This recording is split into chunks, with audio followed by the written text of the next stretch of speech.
أنفسنا ومن سيئات أعمالنا من يهده الله فلا مضل له ومن يضلل فلا هادي له ونشهد أن لا إله إلا الله وحده لا شريك له ونشهد أن سيدنا ومولانا محمدا عبده ورسوله صلى الله تعالى عليه وعلى آله وأصحابه وبارك وسلم أما بعد فأعوذ بالله من الشيطان الرجيم بسم الله الرحمن الرحيم يا أيها الذين آمنوا قوا أنفسكم وأهليكم نارا وقال رسول الله صلى الله عليه وسلم ما نحل والد ولده أفضل من أدب حسن أو كما قال رسول الله صلى الله عليه وسلم বুজুর্গানে মহতারাম, গত জুমাতে আমি আলোচনা করতেছিলাম যে আল্লাহ রাব্বুল আলামিন আমাদেরকে মৌলিকভাবে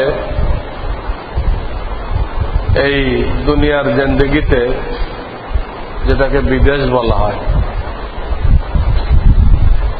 এইখান থেকে দুটা জিনিস সংগ্রহ করতে বলেছেন, ঈমান আর আমল। ঈমান আর আমল, যদিও আমলের ভিতরে আবার চারটা পার্ট আছে। ইবাদত বন্দগি করো, হালাল রিজিক উপার্জন করো, বাপ মা বিবি বাচ্চার হক আদায় করো, গুনাহ ছেড়ে দিয়ে আত্মশুদ্ধি করো। নেক আমলের চারটা পার্ট আছে, কিন্তু এক কথা এটাকে নেক আমল বলা হবে। তো মৌলিকভাবে আল্লাহ রাব্বুল আলামিন মৃত্যুর পরের জিন্দেগির কামিয়াবির জন্য, এমনকি দুনিয়াতেও সুখ শান্তির জন্য, ইসলাম এমন ধর্ম নয় যে এর লাভটা মৃত্যুর পরে শুরু হয়, দুনিয়াতে কোনো লাভ নেই এমন নয়। ইসলাম এমন ধর্ম যেটা মানলে দুনিয়াতে সে ইজ্জতের জিন্দেগি, শান্তির জিন্দেগি, মজাদার জিন্দেগি, ইতমিনানের জিন্দেগি দুনিয়াতে পেয়ে যায়। সমস্ত আল্লাহওয়ালারা, নেক লোকেরা এর মিসাল, উদাহরণ। তো বলতেছিলাম যে ঈমান সম্পর্কে আল্লাহ রাব্বুল আলামিন যে দায়িত্ব দিয়েছেন, একটা হলো সঠিক ঈমান হাসিল করো, এই একটা দায়িত্ব। সঠিক ঈমান কি উলামায়ে কেরাম থেকে জানো, ওটা হাসিল করো, এটা একটা দায়িত্ব। আর একটা দায়িত্ব হলো ওই ঈমানকে মজবুত করো, পাকাপোক্তা করো। ঈমানের কথা তুমি অন্যকে বললে তোমার ঈমান আল্লাহ মজবুত করে দিবেন। অন্য ভাইয়ের কিসমতে হেদায়েত থাকলে সে হেদায়েত পেয়ে যাবে, না থাকলে না পাবে, কিন্তু যে বলবে তার ঈমান মজবুত হয়ে যাবে। এই জন্য কোরআনে বলা হয়েছে সাওয়াউন আলাইহিম, হে আমার রসুল, যে কাফেরদের দিলে সিলমোহর লেগে গেছে, যে কাফেরদের দিলে তাদের দীর্ঘদিন ইসলামের সাথে মোকাবেলা করার দরুন সিলমোহর লেগে গেছে, তারা নিজেরাই লাগাই নিছে গোমরাহের সিলমোহর। ইসলামের সাথে বিরোধিতা করার দরুন নিজেই সিলমোহর লাগাইছে। কেউ ডাকাতি করলো তো বলা হবে ও নিজেই জেলে গেছে। পুলিশ ধরে ঢুকাই দিতে বলা হবে না, ও ডাকাতি করলো কেন? জানে না ডাকাতি করলেই হবে? ডাকাতি করলে এই হবে সে জানে না, জানে যখন করলো তো এটা বলা হবে সে নিজেই জেলে গেছে। ঠিক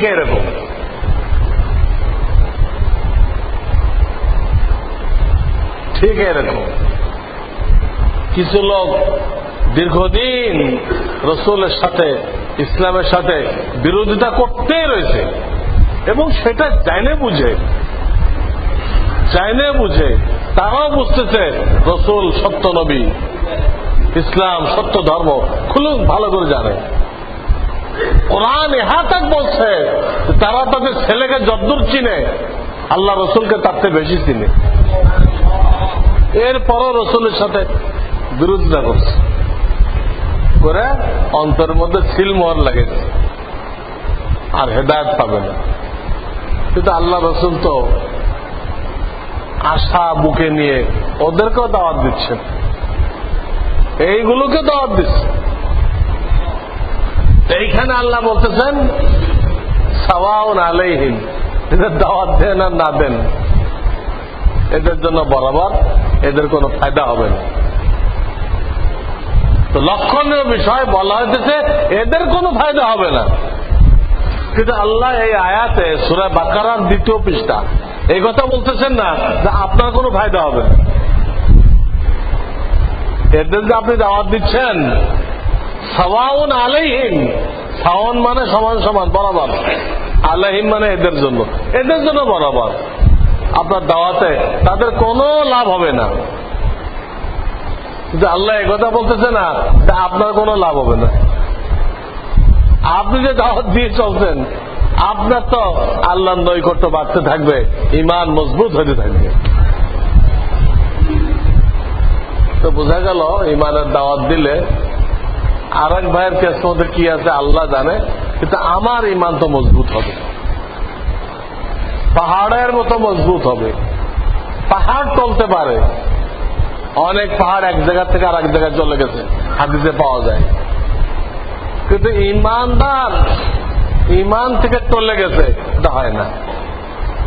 তাকে আপনি কতল করতে পারেন, ফাঁসি দিতে পারেন, আগুনে নিক্ষেপ করতে পারেন, হাজারো ঘটনা আছে, করার দিয়ে 2 টুকরা করতে পারেন, কিন্তু সে তার ঈমানের উপরে অটল। মুমিনের ঈমান পাহাড় থেকে মজবুত। তাকে যতভাবে পরীক্ষা করা হোক, পরীক্ষা দেন, কিন্তু সে ঈমান ছাড়বে না, ঈমান ছাড়বে না। এটা কখন হয়? যখন সে ঈমান মজবুত করার জন্য মেহনত করে। তো ঈমান সম্পর্কে একটা কাজ সঠিক ঈমান অর্জন করা, 2 নম্বর সেটাকে মজবুত করা, আর 3 নম্বর দায়িত্ব ওই ঈমানকে কুফর শিরক থেকে বাঁচানো। ঈমানের সাথে যেন কোনো দিক দিয়ে কুফর বা শিরক না মিললে ঈমান নষ্ট হয়ে যায়।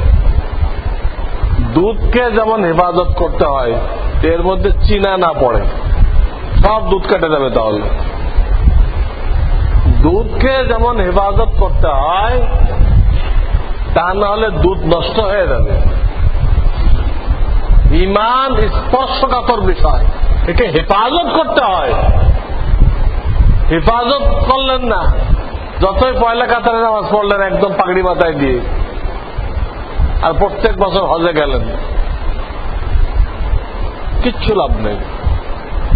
আপনার এই পয়লা কাতারের নামাজও কোনো কাজে আসবে না, হজও কোনো কাজে আসবে না। ঈমান খুবই সেন্সিটিভ, খুবই স্পর্শকাতর। একটু এদিক সেদিক হলে ঈমান নষ্ট হয়। একটা কথা বলে দিলেন লাগামহীন, এক কথাতে ইমান চলে গেল, পিছনের জিন্দেগির আমল বরবাদ হয়ে গেল, বিবির সাথে বিবাহ বিচ্ছেদ হয়ে গেল। এই একটা কাজ, ইমানকে কুফর শিরক থেকে হেফাজত করা। ইমান সম্পর্কে সর্বশেষ কাজ হল শেষ নিঃশ্বাস ত্যাগ করা পর্যন্ত ইমানের উপরে কায়েম থাকা। শেষ নিঃশ্বাস ত্যাগ করা পর্যন্ত ইমানের উপরে কায়েম থাকা। অনেকে আমরা বুঝি না, মনে করে কি যে লা ইলাহা বলে দিল সে জান্নাতে দাখিল হয়ে গেল। আরে লা ইলাহা বলে দিয়ে তো আবার মাজারে যায় চিন্তা করে।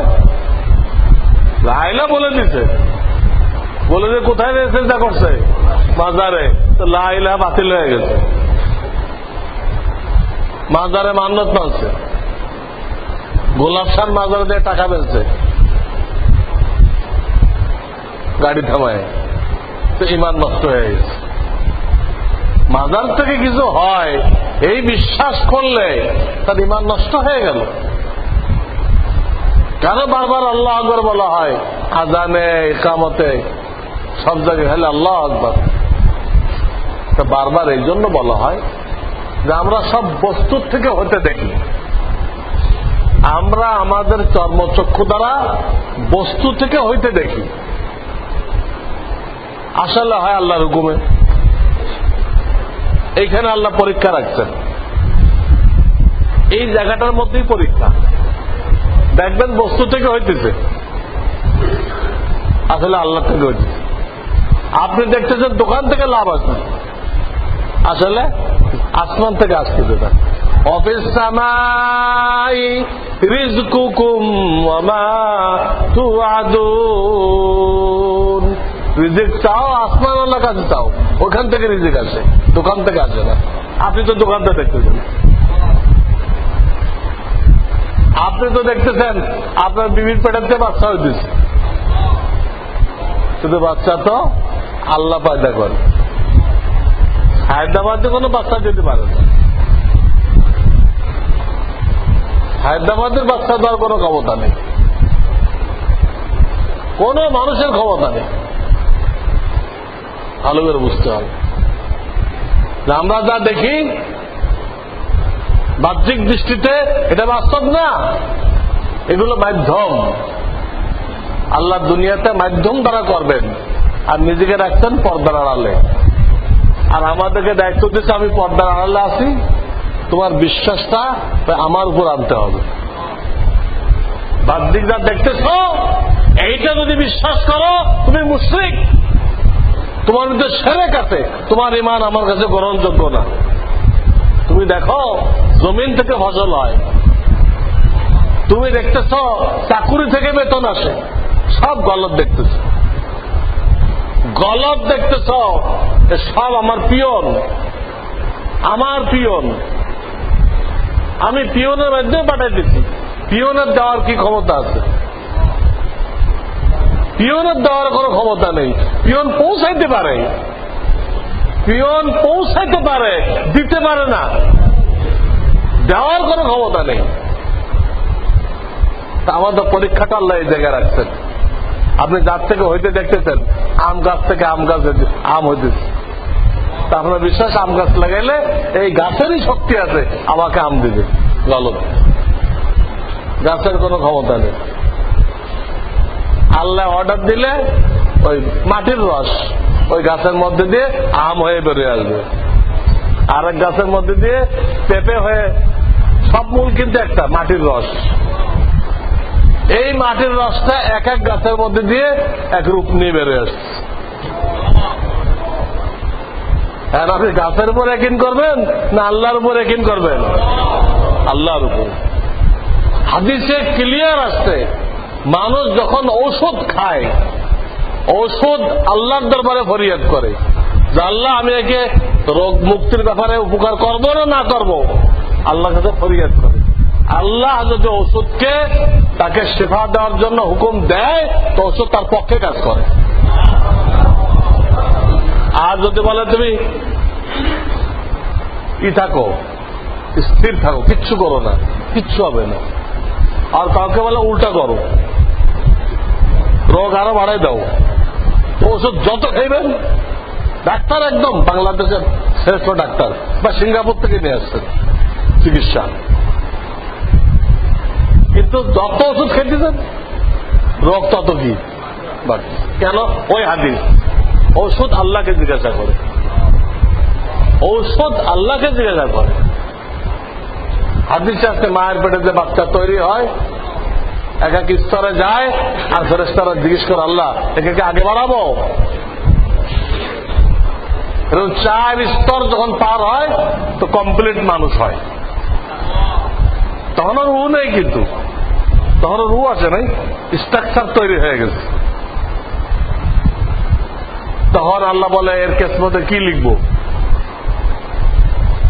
হ্যাঁ, সে রিজিক কি পরিমাণ পাবে, রিজিক কি পরিমাণ পাবে, তার হায়াত কত হবে। হায়াত আরো রু দেওয়া হয় নাই, সব ফয়সালা হয়ে গেছে। রিজিক আপনি কি পরিমাণ পাবেন আপনার ভিতর রু দেওয়ার আগে ফয়সালা হয়ে গেছে। অথচ সেই রিজিকের জন্য আমরা হারাম পথে দেখতেছি। লাভটা কি? বাড়াইতে পারবেন? রিজিক বাড়ানো যাবে হারাম পথে গেলে? জামাত তরক করে দোকানদারি করলে রিজিক বাড়ানো যাবে? কখনো বাড়ানো যাবে না। তা যা ফয়সালা হয়েছে তাই, যা ফয়সালা হয়েছে রু দেওয়ার আগে ওইটাই। এরপর আল্লাহর হুকুমে ফেরেশতারা রূহ দেয়। আমি বলতেছিলাম যে আল্লাহ দুনিয়াতে মাধ্যম দিয়ে কাজ করেন, তিনি মাধ্যম ছাড়াও পারেন। বনি ইসরায়েলকে 40 বছর লালন পালন করছেন কোন মাধ্যম ছাড়া। আসমান থেকে খানা পাঠাইছেন, আসমান থেকে আলো পাঠাইছেন, 40 বছর শুধু দেখানোর জন্য যত আমি মাধ্যম তারা করি তোমাদের পরীক্ষা নেওয়ার জন্য। কিন্তু এটা মনে করো না আমি মাধ্যমের মুখাপেক্ষী, মাধ্যমের মুখাপেক্ষী এটা মনে করো না। ময়দানে তীর মধ্যে বনি ইসরায়েলকে 40 বছর লালন পালন করছে, কোন মাধ্যম লাগে না। ঈমানের ব্যাপারে এই কয়টা কথা মনে করে রাখি। সহি ঈমান শিখতে হবে, এটাকে মজবুত করতে হবে। 3 নম্বর, এটাকে কুফর শিরক থেকে বাঁচাইতে হবে। 4 নম্বর, মৃত্যু পর্যন্ত ঈমানের উপরে কায়েম থাকতে হবে। 1 সেকেন্ডের জন্য ঈমান থেকে আলাদা হওয়া যাবে না। যে সেকেন্ড আমি ঈমানদার না, নিরপেক্ষ, এই সেকেন্ড আমি নিরপেক্ষ। সবসময় আপনাকে ঈমানের পক্ষে থাকতে হবে। মুসলমানের জিন্দেগিতে কোনো নিরপেক্ষ নেই, সবসময় তাকে ঈমানের পক্ষে থাকতে হবে, আল্লাহর পক্ষে থাকতে হবে। নিরপেক্ষ ইসলামে মুনাফিককে বলা হয়। মুসলমানদের সাথেও আছে, কাফেরদের সাথেও আছে। ওদের সাথে তাল রাখে, এদের সাথে তাল রাখে। ওরা মনে করে আমাদের লোক, এরা মনে করে আমাদের লোক। নিরপেক্ষ দুটো পক্ষে আছে। এটা হলো গলত জিনিস, সেকে মুনাফিকি বলা হয়। তো ঈমানের ব্যাপারে 4টা কাজ, মৃত্যু পর্যন্ত ঈমানের উপরে কায়েম থাকতে হবে। এই জন্য বলা আছে ইন্নাল্লাযীনা ক্বালু রাব্বুনাল্লাহ সুম্মা ইসতাকামু। আল্লাহর পর ঈমান আছে, এরপরে ঈমানের উপরে কায়েম রয়েছে, মৃত্যু পর্যন্ত কায়েম থাকতে হবে। 4টে কাজ। তো গত জুমা আমি যে পয়েন্টটা বলতেছিলাম, তা আমাদের সমাজে বেশ কিছু জিনিস ছড়াই সেটাই আছে যেগুলো বিশ্বাস করলে ঈমান নষ্ট হয়ে যায়। ঈমান নষ্ট হয়ে যায়, ঈমানকে কুফর শিরক থেকে বাঁচানো যায় না।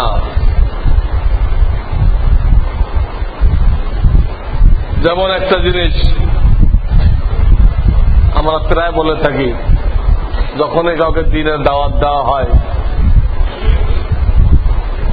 আল্লাহ রাস্তায় দান করেন, আল্লাহ রাস্তায় সময় লাগান, যান বাঁচানো তো খরচ।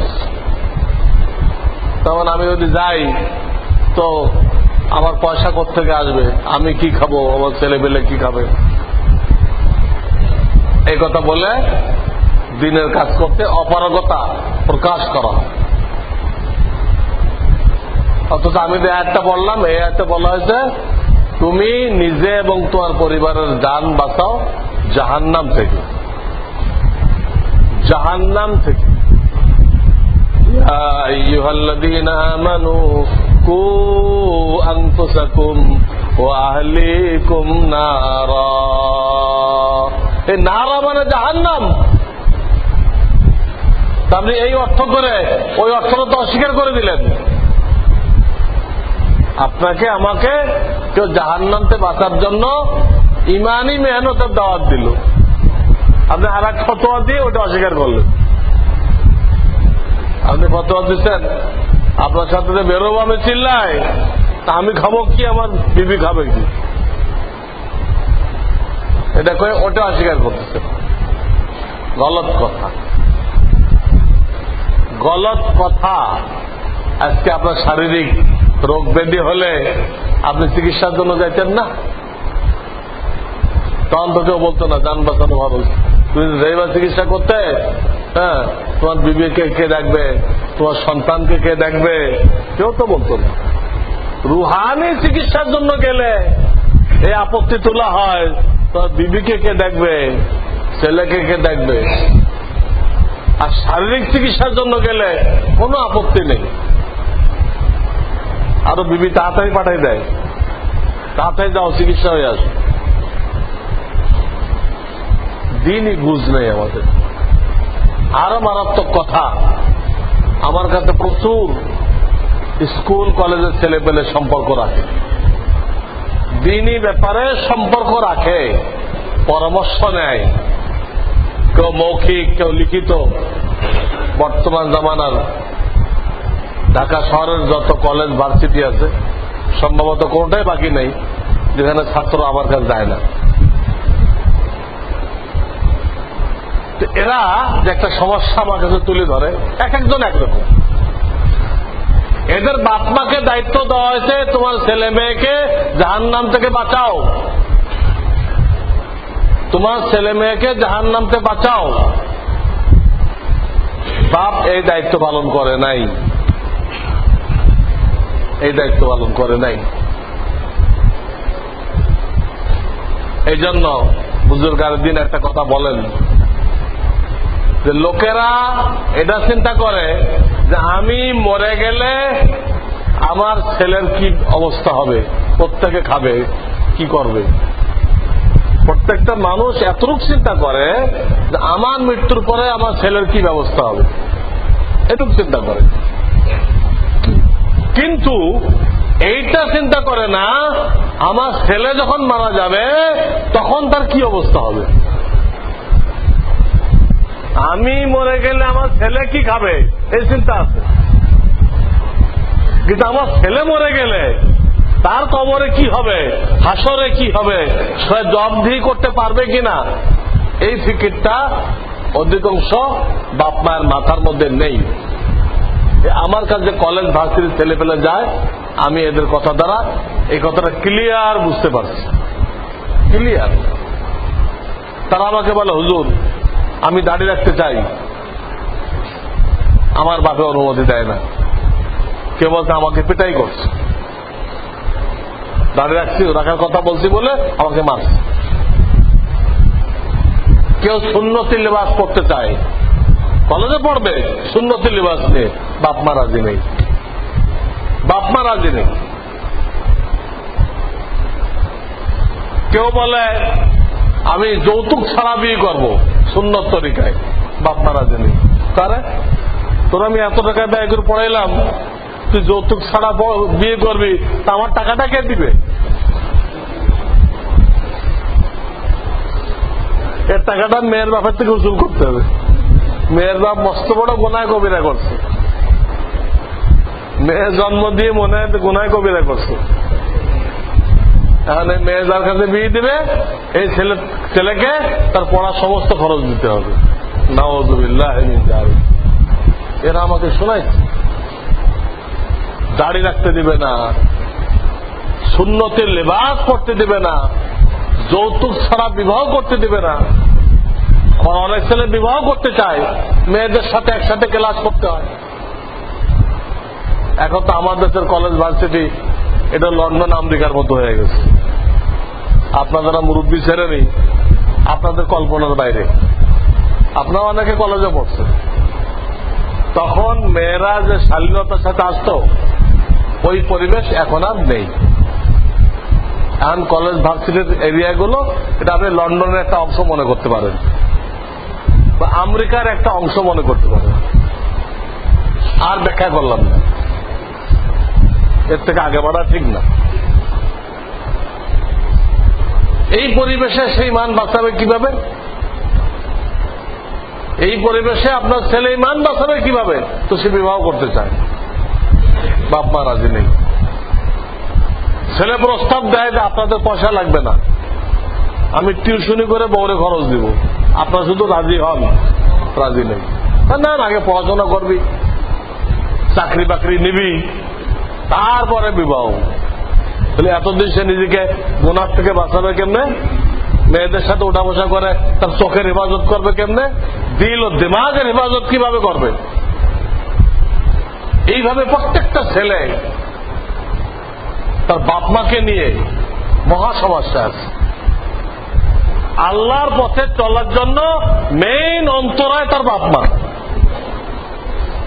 ইবলিস না। ইবলিস তাকে বাধা দিতে পারতেছে না, কিন্তু বাধা কে দিচ্ছে? যে বাপ মার দায়িত্ব ছিল এই ছেলে পেলেকে জাহান্নাম থেকে বাঁচানো, আল্লাহর রাস্তায় চালানো, এলমে দিন শিক্ষা দেওয়া, ঈমান শিক্ষা দেওয়া বাপ মার দায়িত্ব ছিল। এই দায়িত্ব তো পালন করেই নাই। ছেলে আলেম ওলামার বয়ান শুনে নিজে উদ্যোগী হয়েছে জাহান্নাম থেকে বাঁচানোর জন্য, এইখানে তারা বাধা দিচ্ছে। ইবলিসের দায়িত্বটা বাপ মা কান্দে নিচ্ছে। তো তোর আর ইবলিস লাগবে না, আমরাই যথেষ্ট ইবলিস আছে। কোন অবাস্তব বলতেছিলাম, আপনারা তো দুনিয়ার হালাত জানেন না। কিন্তু আমার কাছে এই রিপোর্টগুলো আসতেছে, আমি মুফতি হিসেবে সব শ্রেণীর লোক আমার কাছে আসে, দুনিয়ার অবস্থা আমার জানা হয়ে যায়। এই হল বাপ মার অবস্থা বর্তমান জামানার।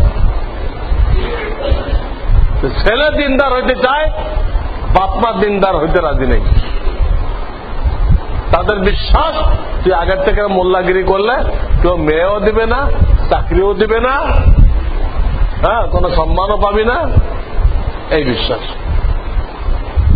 যেহেতু ইমান শেখে নাই, বাপ মা ইমান শেখে নাই, ইমানে কোনো মেহনত নেই, বস্তুবাদী, এই জন্য সে ছেলেকে দিনদার বানাইতে রাজি নেই। নাউযুবিল্লাহি মিন যালিক। আমাদের সমাজের বিরাট গলত আকীদা, ছেলে দিনদার হলে সে চাকরি পাবে না, সম্মান পাবে না, মেয়ে পাবে না। বহুত বড় গলত আকীদা। সে আরো দিনদার মেয়ে পাবে। সে তো দিনদার হয়, দাড়িওয়ালা হয়, তো তার কাছে ওইরকম আল্লাহওয়ালা মেয়ে আসবে। আর সে যদি বাজারি হয় তো বাজারি মেয়ে আসবে। কোরআন বলে দিচ্ছে আল খবিসাতু লিল খবিসিন, আল খবিসাতু লিল খবিসিন। খবিস মেয়ে খবিস ছেলের জন্য বরাদ্দ করছে আল্লাহ, আর পাক পবিত্র মেয়ে পাক পবিত্র ছেলের জন্য বরাদ্দ করছে।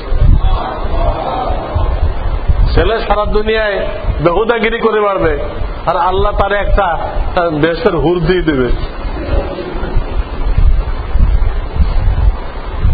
আল্লাহ এরকম ফয়সালা করেন না। হুর পাইতে হলে আপনাকে সেরকম পাক পবিত্র জীবন যাপন করতে হবে। তো এই একটা কথা আমাদের জেনে রাখতে হবে যে আমরা আমার মৃত্যুর পরে ছেলে কি খাবে এই চিন্তা করি, কিন্তু ছেলের মৃত্যুর পরে তার কি অবস্থা হবে এই চিন্তা নেই, আমাদের মাথার মধ্যে নেই। এটা নিজেও বুঝতে হবে, বন্ধু বান্ধবকে বোঝাইতে হবে, ছেলেকে দিনের দিকে আগে বাড়াও। ছেলে আল্লাহওয়ালা হয়ে গেলে তোমার আখিরাত সম্পদ হবে, ছেলে জাহান্নামে গেলে তোমাকে সাথে করে নিয়ে যাবে। ছেলে যদি জাহান্নামে যায় তো বাপ মাকে রেখে যাবে না, পরিষ্কার বলবে রব্বানা ইন্না আতানা সাদাতানা ওয়া কুবারানা ফাদাল্লুনা সাবিলা। আল্লাহ, আমরা তো এই মুরব্বীদেরকে মানছিলাম, তারা আমাদেরকে গুমরাহের রাস্তায় দিয়ে দিচ্ছিল। গুমরাহের রাস্তা, যেখানে কোনো এলেম কালাম নেই, ইমান শেখানো হয় না, ইমান শেখানো হয় না। দুনিয়ার মোহ নিষেধ করা হয়েছে, ওইটাকে তাজা করা হয়। কোরআন হাদিসের দুনিয়ার মোহ নিষেধ করা হয়েছে, আর ইংরেজদের সিলেবাসে ওইটাকে আরো কি করা হয়, উন্নতি প্রগতির নামে ওইটাকে তাজা করা হয়। ইংরেজদের সিলেবাসটা সম্পূর্ণ কোরআন সুন্নাহর সাথে সংঘর্ষ করে। এই আকীদা আমাদের পরিহার করতে হবে। ছেলে দিনদার হলে সে বেকার হয়ে গেল, গলত আকীদা। ছেলে দিনদার হলে আল্লাহ তার বন্ধু হয়ে গেল, আর আল্লাহ তার বন্ধু হয়ে গেল, সে দুনিয়াতে কবরে সব জায়গায় কামিয়ে হবে। এই একটা বিষয়। দ্বিতীয় বিষয়, এটা আমাদের জমানায় খুব আওয়াজ চলতেছে। এই আওয়াজটা পয়লা তুলছিল তসলিমা নাসরিন। সে বলছিল কোরআন শরীফের ৪র্থ পারা সূরা নিসা, সূরা নিসা এর 11 নম্বর আয়াত, এখানে আল্লাহ বলছেন যে কারোর ইন্তেকাল হয়ে গেলে তার সম্পত্তি থেকে লিযাকারি মিসলু হাযযিল উনসায়াইন, মেয়েরা যা পাবে ছেলেরা তার ডবল পাবে। সূরা নিসা ৪র্থ পারা 11 নম্বর আয়াত। তো সে বলে গেছিল যে কোরআনের এই আয়াতটা সংশোধন করতে হবে। নাউযুবিল্লাহ, এটা নাকি ঠিক হয়নি। এটা নাকি নাউযুবিল্লাহ মেয়েদের উপরে অবিচার করা হয়েছে। দলিল কি? সে দলিল দিল যে ছেলেরও মুখ আছে, মেয়েরও মুখ আছে, তাহলে মেয়েকে কম দেওয়া হবে কেন? তার যুক্তি দেখেন, ছেলেরও মুখ আছে, খাইতে হয়, মেয়েরও তো খাইতে হয়, তাহলে কম দিলে কোথায় খাবে? ছেলেরও কাপড় চোপড় পরতে হয়, মেয়েরও পরতে হয়, তাহলে কম দিলে হবে কেন? ছেলেরও চিকিৎসা করতে হয়, মেয়েরও চিকিৎসা করতে হয়, তাহলে কম দিলে হবে কেন? এগুলো তার যুক্তি। কাজে সে কোরআন সংশোধনের দাবি জানাইছে। দাবি জানায় এই দেশের থেকেই আউট হয়ে গেছে। কোরআন সংশোধন করতে যে নিজেই সংশোধন হয়ে গেছে। আল্লাহ হেদায়েত নসিব করুক। এখন সে তো চলে গেছে, তার অনেক উম্মত রেখে গেছে এই দেশে। চূড়ান্তে একজন মহিলা এমপি, আমি নাম বলবো না, উনি বললেন যে আমি সূরা নিসার 11 নম্বর আয়াত সংশোধনের কোরআন সংশোধন করতে হবে, এটা আমি বলবো না। ওই মহিলা এমপি বলছে এটা উনি বলবেন না, তো কি করতে হবে? তবে উনি বললেন আমি পুরা কোরআন পড়ে দেখছি, যদি মহিলাদেরকে ছেলেদের সমান দেওয়া হয় তাহলে গুনাহ হবে এমন কথা তো কোথাও লেখা নেই। তো উনি কোরআন সংশোধন করতে তা বলে না, উনি বলতে যদি সমান দেওয়া হয় তাহলে দোষটা কোথায়? তাহলে এটাতে গুনাহ হবে এরকম কোন আয়াত উনি পুরা কোরআন শরীফে কোথাও দেখতে পাননি। আল্লাহ ভালো জানে উনি কোরআন পড়তে জানে কিনা। কোরআন পড়তে জানলে তার এমপিতে দাঁড়াইতো না মনে হয়। তো উনি পুরা কোরআন শরীফ পড়ছে, পড়ে সমান দিলে গুনাহ হবে বলে উনি পান নাই। অথচ ওই যে আয়াতে আছে এই কথা, ওই আয়াতের শেষে আছে তিলকা হুদুদুল্লাহ। আল্লাহ মেরাজ বর্ধন করলেন, ও শেষে বলে দিচ্ছেন এগুলো আল্লাহর সীমারেখা, আল্লাহর সীমারেখা। খবরদার তোমরা এগুলো লঙ্ঘন করো না, বেশ কম করো না। আমি যে আইন করছি বেশ কম করো না, এগুলো যে বেশ কম করবে আমি তার জন্য জাহান্নাম প্রস্তুত করে রাখছি। তো ওই আয়াতের শেষে তো এই কথাটা আছে। তাহলে সে কেমনে বলবে পুরা কোরআনে কথা পাওয়া যাইতেছে না যে মেয়েকে সমান দিলে গুনাহ হবে, এই কথা তো কোথাও নেই। তো ওই আয়াতের শেষে তো আছে তিলকা হুদুদুল্লাহ, যাতে এই অর্থ আল্লাহর যেটা সীমারেখা। নাহলে এ পর্যন্ত বলছে আমি যে ভাগ করলাম তোমার বুঝে আসুক বা না আসুক এইভাবে করো, কারণ তোমার মৃত্যুর পরে কে তোমার বেশি কাজে আসবে তুমি জানো না, আমি জানি। তুমি মনে করছো যে এর বেশি দিয়ে গেলে আমার কাজ হবে, হয়তো বেশি দিয়ে গেলে কিচ্ছু কাজ হবে না, ও মদ খেয়ে উড়াইবে সব। হাজারে মাহরুম করে দিয়ে গেলেন, সে আপনার জন্য আল্লাহর কাছে কাঁদতেছে, কিন্তু দান খরচ যে করবে আপনি তো তার দেন নাই। লা তাদরুনা, কোরআন আয়াত দেখেন, লা তাদরুনা আইয়ুকুম আকরাবু লাকুম নাফআ। নাফআ মানে উপকার। তুমি জানো না তোমার মৃত্যুর পরে কে তোমার জন্য কাঁদবে, কে তোমার জন্য দান খরচ করবে, তুমি জানো না, আমি আল্লাহ জানি। আমি ওটা খেয়াল রেখে এটা করছি, তুমি এটা মানো। তো উনি তসলিমা নাসরিনের কথাটাই বললেন একটু পলিশ করে, যাতে আবার দেশ ছাড়তে না হয়, এই জন্য পলিশ করে বললেন আর কি। কিন্তু এটা তো একই কথা হল। এই ধরনের কথা আমাদের সমাজে ছড়াই দেওয়া হয়েছে এনজিওদের পক্ষ থেকে। ইহুদিদের পক্ষ থেকে এনজিও আছে, দ্রাক আশা টাশা কি আছে, এদের পক্ষ থেকে ছড়াই দেওয়া হয়েছে। আমাদের মেয়েদেরকে বোঝানো হইতেছে কোরআন তোমাদের উপর অবিচার করছে, আমরা তোমাদের ন্যায্য অধিকার দেওয়ার জন্য আসছি। আল্লাহ অবিচার করছে, আমরা এনজিও কায়েম করছি তোমাদের অধিকার ফেরাই দেওয়ার জন্য। আমাদের মেয়েরা বোকার মতো ওটা বিশ্বাস করতেছে। আমাদের মেয়েরা বোকার মতো ওটা কি করতেছে, কেন বিশ্বাস করতেছে? আপনি আমি আমাদের মেয়েদেরকে ধর্মীয় জ্ঞান দান করি নাই, যে তারা এনজিওদের এই কথাটার জবাব দিবে, তসলিমা নাসরিন এই কথার জবাব দিবে, এইটুক এলেম আমরা আমাদের মেয়েদেরকে দেই নাই। এই কথা ঠিক, ছেলেদেরকে ডবল দিয়েছে, কিন্তু ছেলেদের পরে কি দায়িত্ব দিতে এটাও তো দেখতে হবে। বালেগ হওয়ার পরে ছেলে বালেগ হওয়ার পরে বাপের কোনো দায়িত্ব নেই, তার খাওয়ার খরচ, পড়ার খরচ তার দায়িত্বে, সমস্ত খরচ তার দায়িত্ব। বালেগ হওয়ার পর 14 বছরে বালেগ হয়ে যায়, বিবাহ করবে, বিবির সমস্ত খরচ তার উপরে। সন্তানাদি হবে, সন্তানের লালন পালন সব খরচ তার উপর। তার বাপ মা যদি অসচ্ছল হয়, তাদের খাওয়া পড়ার খরচ ছেলের উপরে, মেয়ের উপর না। ছেলেকে দিল তো ডবল খরচ, কয়টা? 4টা। নিজের খরচ, বিবির খরচ, সন্তানাদির খরচ। পিতামাতা অসচ্ছল হলে তাদের খরচ। দেখে মামুলি মনে করেন না। এই যে ছেলে মেয়ের খরচ করলাম, ছেলে বিয়ে দিতে কত খরচ, মেয়ে বিয়ে দিতে কত খরচ, আত্মীয় স্বজন কি পরিমাণ বাড়বে, ক্যালকুলেশন করলে তো বিরাট হিসাব বেড়ে আসবে।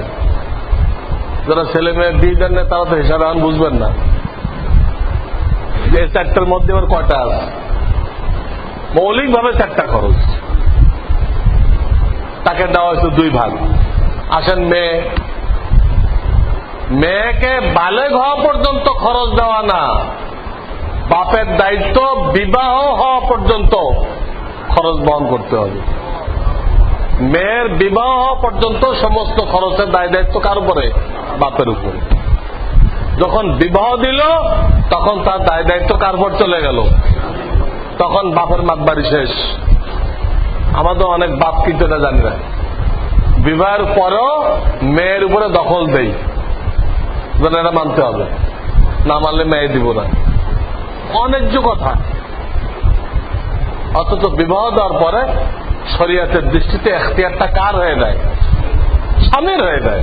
জুলুম করলে সেটা ভিন্ন কথা, যে আপনার মেয়ের উপরে জুলুম অত্যাচার করে তার বিচার আছে, জুলুম অত্যাচার করতেছে না, তখন আপনার কথা চলবে না শরিয়াতে, তার স্বামীর কথা চলবে। এটা হল শরিয়াত।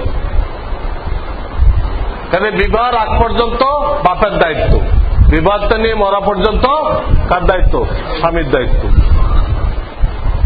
স্বামী মরে গেলে স্বামীর তো মেরাজ পাবে, ছেলেপেলে দেখবে, তখন তো ছেলেদের দায়িত্ব। স্বামী মারাও যায়, ছেলেরা মাকে দেখবে। অর্থাৎ পুরা জীবনের কোন একটা ধাপে মেয়েকে বলা হয় নাই তো তোমার খরচ তোমার দায়িত্বে। অন্য কারোরটা তো তার উপর দেওয়াই হয় নাই, তারটাও তার উপরে দেওয়া হয় নাই।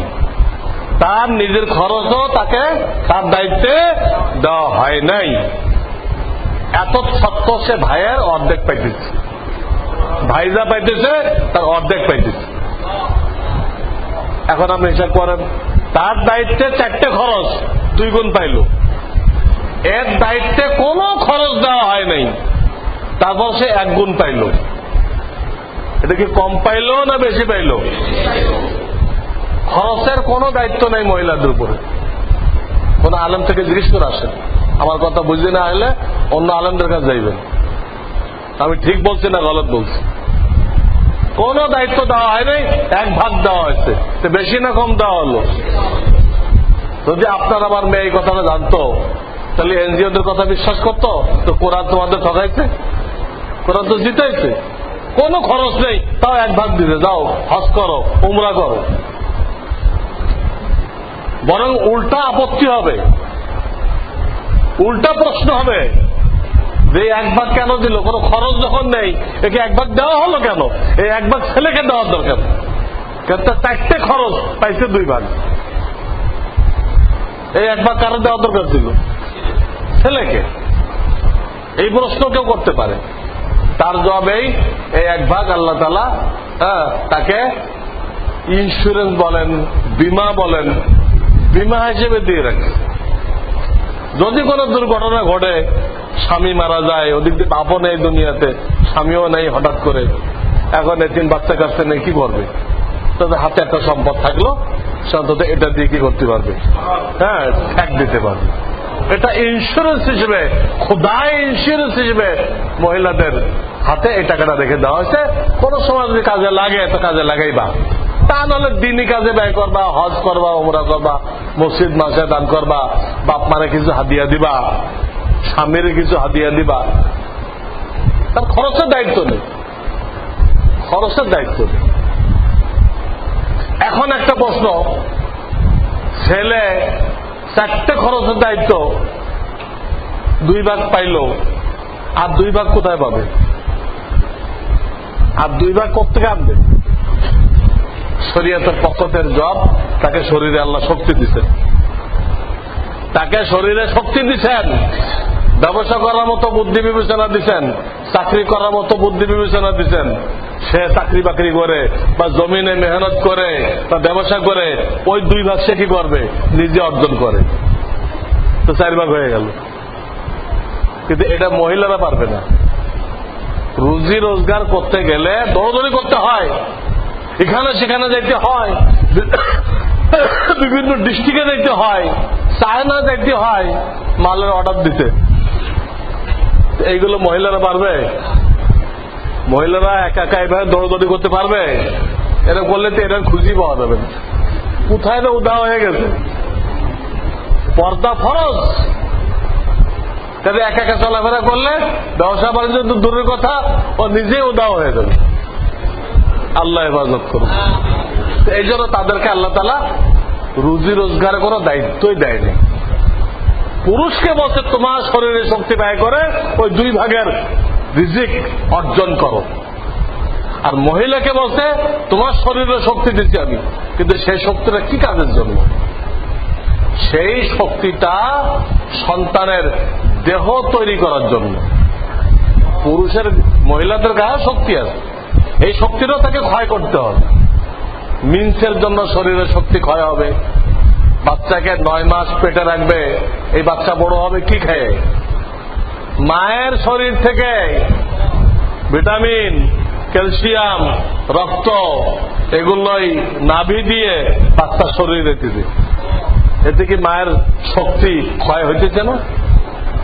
তারা সন্তান যখন সে ভূমিষ্ঠ করতেছে, কঠিন জিনিস, এটা কোন পুরুষ কোনদিন বুঝবে না। এটা আজরাইলের সাথে সাক্ষাতের কাছাকাছি জিনিস। মহিলাদের জন্য সন্তান প্রসব এটা আজরাইলের সাথে সাক্ষাতের কাছাকাছি একটা জিনিস।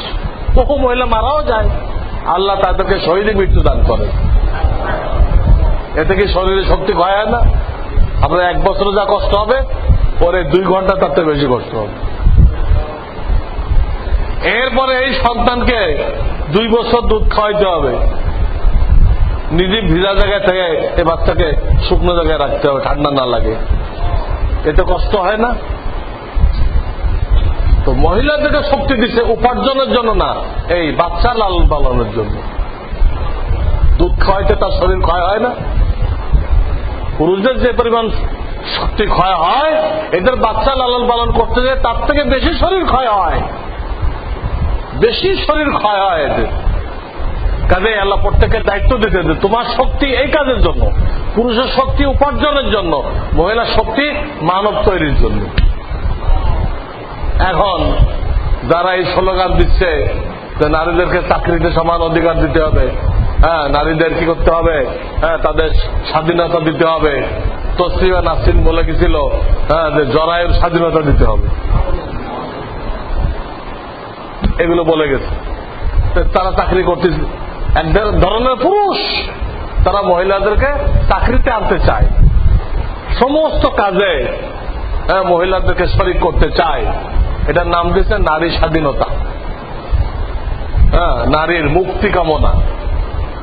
মহিলাদেরকে চাকরিতে আনা, মহিলারা উড়োজাহাজ চালাবে, তারাও বিল্ডিং বানাইবে, তারাও গাড়ি চালাইবে, তারা সবকিছু করবে। এটার নাম হলো নারী স্বাধীনতা। এখন আপনি একজন দিনদার লোক হিসেবে চিন্তা করেন, তো স্বাধীনতা হলো না আরো তাকে বিপদে ফেলা হলো?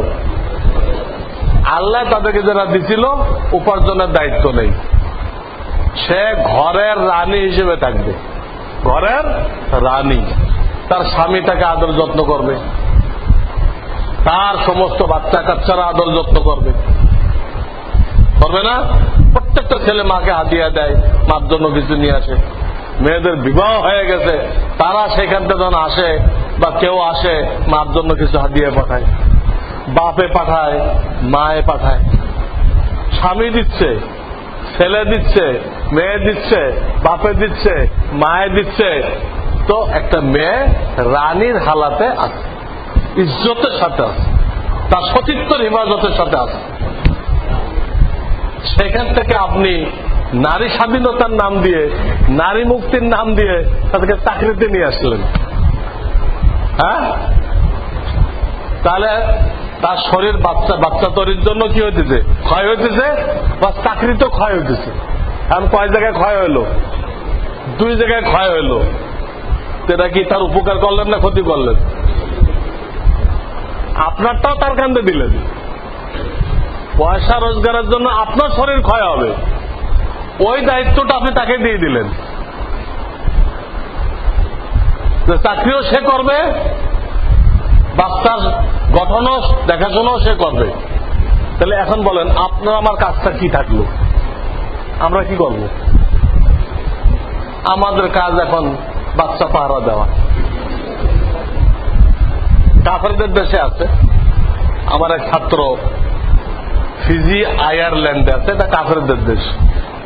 তো বললো ওখানে এই নিয়ম, ওই কাফেরদের দেশে এই নিয়ম। হ্যাঁ, পুরুষরা বাচ্চাগুলো নিয়ে থাকে, আর মেয়েরা অফিস করতেছে, সরকারি অফিস, বেসরকারি অফিস। অফিস করে আসার সময় বাজার করে আনতেছে, বাজার করে এনে পাক করে দিচ্ছে, এটা স্বামী খেতেছে। অফিস করাও তার দায়িত্ব, বাজার করাও তার দায়িত্ব, পাক করাও তার দায়িত্ব।